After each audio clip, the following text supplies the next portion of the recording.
Today we take a playful look at 5 ways that fitness industry is like a church, how it's strayed from the path of health, and the 5 theses I'm pinning to its door. 1. The Church of Fitness promises eternal life but delivers death instead. Well, obviously the fitness industry promises something that sounds more reasonable and believable for our day and age, a long and healthy life. But to get it, you must accept its dogma. A little exercise is good for you, so a whole lot must do you a whole lot of good. Many race early to the finish line having exhausted their hearts. Others find out that their cartilage, tendons and other soft parts are not taking this advice well. Where there should be mobility and ease, there is pain, regret and much gnashing of teeth. 2. Guilt.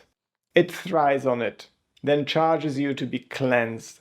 This is not so different from selling of indulgences. Absolution fees come as gym memberships, programs, apps, and home contraptions.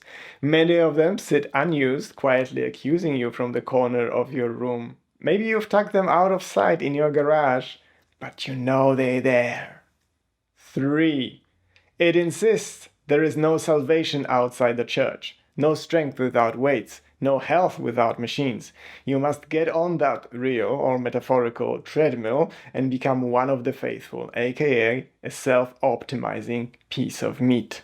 Anyone who says otherwise is dismissed as ignorant or dangerous. In a word, a heretic. 4. The priesthood. Trainers, influencers, experts, gurus, they speak with certainty and authority, not because the truth is settled, but because certainty sells.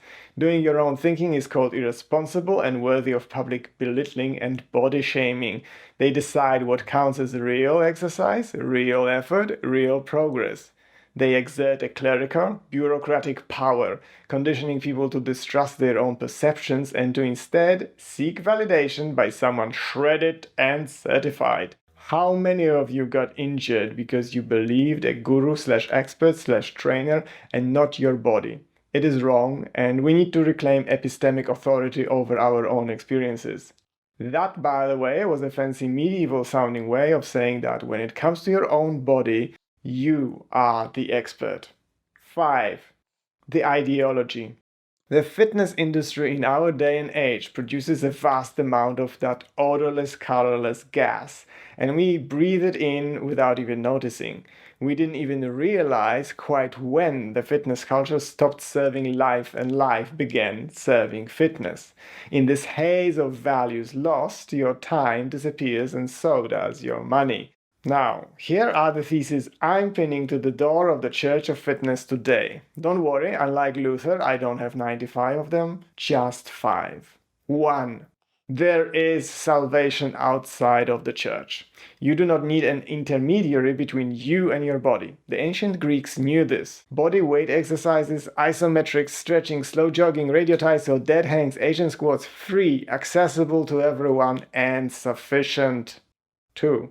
Do not chase someone else's six-pack. Do not feed that monster with your money.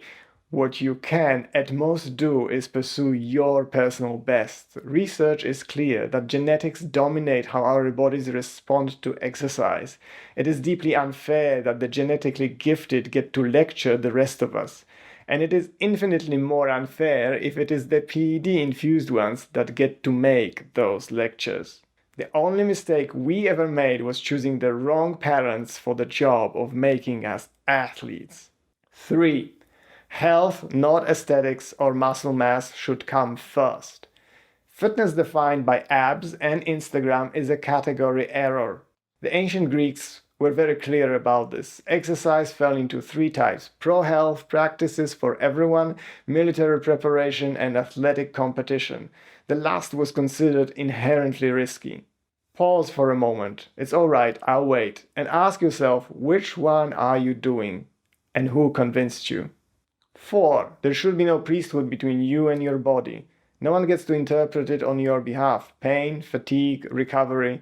These are not mysteries requiring an expert class. They are signals you can learn to read yourself. And you'd better get good at it, because 5.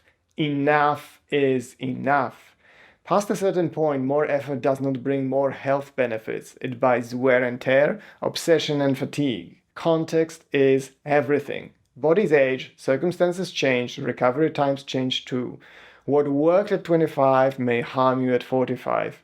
Go with the ancient Greek wisdom of doing what's pro-health and forget the rest. That's it. I'm done.